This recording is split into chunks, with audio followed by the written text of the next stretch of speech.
क्या स्वीडन में काम के दौरान आप कुछ देर के लिए आराम कर सकते हैं या सो भी सकते हैं? स्वीडन के कवानीन इस हवाले से क्या कहते हैं? ये एक बड़ा इंटरेस्टिंग व्लॉग है जो आज आपके सामने मैं पेश कर रहा हूँ। स्टॉकहोम स्वीडन से आरिफ खजाना की जानिब से सलाम कबूल कीजिए।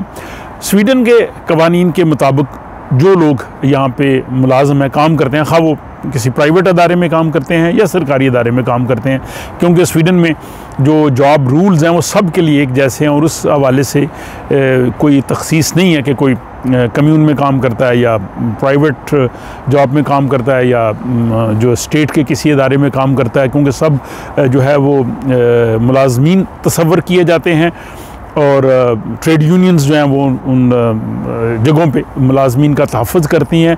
और उसके अलावा फिर हुकूमत का एक और जो है वो एक इदारा है, आर्बिट्समिल्jöverket, स्वीडिश वर्क इन्वायरमेंट अथॉरिटी, वो वहाँ पे जो जॉब की सूरत हाल है, वहाँ पे जो मुलाजमीन का तहफ़्फ़ुज़ होता है, उनको सहूलतें होती हैं, उस हवाले से देखती हैं। तो स्वीडन में काम के दौरान आराम करने के लिए जो है वो आपको इजाज़त है, उसमें आप थोड़ी देर के लिए सो भी सकते हैं, जिसको कैलूला कहते हैं। तो इसलिए काम पे जो नैप रूम है या स्वीडिश में उसको विल रूम कह सकते हैं, वो होना जो है वो ज़रूरी है। उसकी तफसील ये है कि स्वीडन में जो वर्क इन्वायरमेंट एजेंसी है, आर्बिट्समिल्jöverket है और ये ट्रेड यूनियंस हैं, और उनका ये कहना होता है कि जो मुलाजमीन है काम पे, उनकी सेहत अच्छी रहनी चाहिए, वो पुरसकून अंदाज से काम करें, उनको स्ट्रेस ना हो और अगर उनको आराम की ज़रूरत हो तो उनको आराम का एक वक्फ़ा मिलना चाहिए। और उस आराम के वक्फ़े में अगर फॉर एग्ज़ाम्पल वो थोड़ी देर के लिए सोना भी चाहें, कैलूला भी करना चाहें, तो वो कर सकते हैं। इसका मतलब ये नहीं कि सारा दिन आकर सोते रहो, ये नहीं, थोड़ी देर के लिए आप जो है वो आराम भी कर सकते हैं, और ताकि उस आराम करने से आप अपना काम भी बेहतर कर सकें और आपकी सेहत भी अच्छी हो। तो स्वीडन के जो कवानीन हैं, लॉज हैं, उनके मुताबिक कोई ऐसा इदारा जिसके 50 या इससे ज़्यादा मुलाजमीन हो, यानी बड़ी कंपनी हो, खा वो प्राइवेट हो या गवर्नमेंट की हो, वहाँ पे उनके लिए लाजमी है कि अपने मुलाजमीन के लिए एक सोने का कमरा, नैप रूम या विल रूम उनको जो है वो देना होगा, जहाँ पे वो जब उनको ज़रूरत पड़े उसके मुताबिक वहाँ पे आराम कर सकें। जब उनको थकन महसूस हो रही हो, सर दर्द हो या थोड़ी देर के लिए वो दोपहर को सोना चाहें, तो ये जो है वो लाजमी होना चाहिए और होता है। वो जो कमरा है उसकी भी स्पेसिफ़िकेशन बताई गई है, वो किस तरह का होना चाहिए। उस कमरे में एक बेड होना चाहिए, उसमें एक सरहाना या तकिया होना चाहिए, एक वहाँ पे कंबल होना चाहिए ताकि सर्दी ना लगे, बाज़ सूरतों में अंदर हीटर भी होना चाहिए, एक वहाँ पे टेबल हो, एक कुर्सी होनी चाहिए, साइड लैंप होना चाहिए, कपड़े लटकाने के लिए वहाँ पे हुक होनी चाहिए, और एक वहाँ पे जो है वो शीशा भी होना चाहिए, किताब वगैरह भी कोई हो अगर कोई पढ़ना चाहे वहाँ पे बैठ के लेट के। और कमरे की जो डेकोरेशन है वो बड़ी अच्छी होनी चाहिए, वो पुरसकून अंदाज का, उसकी कलर कम्बिनेशन बड़ी अच्छी हो, आरामदेह और पुरसकून कमरा हो। और उसके साथ ही जो है वो टॉयलेट होना भी ज़रूरी है, अगर टॉयलेट करीब नहीं है तो वहाँ पे वॉश बेसिन होना चाहिए। फिर ये काम पे डिपेंड करता है, बाज़ जॉब्स ऐसे होते हैं वहाँ पे शावर जो है वो होना ज़रूरी है, नहाने के लिए, कपड़े चेंज करने के लिए कुशादा जगह होनी चाहिए। मर्दों और औरतों के लिए अलग अलग शावर्स और अलग अलग जगह पे होनी चाहिए।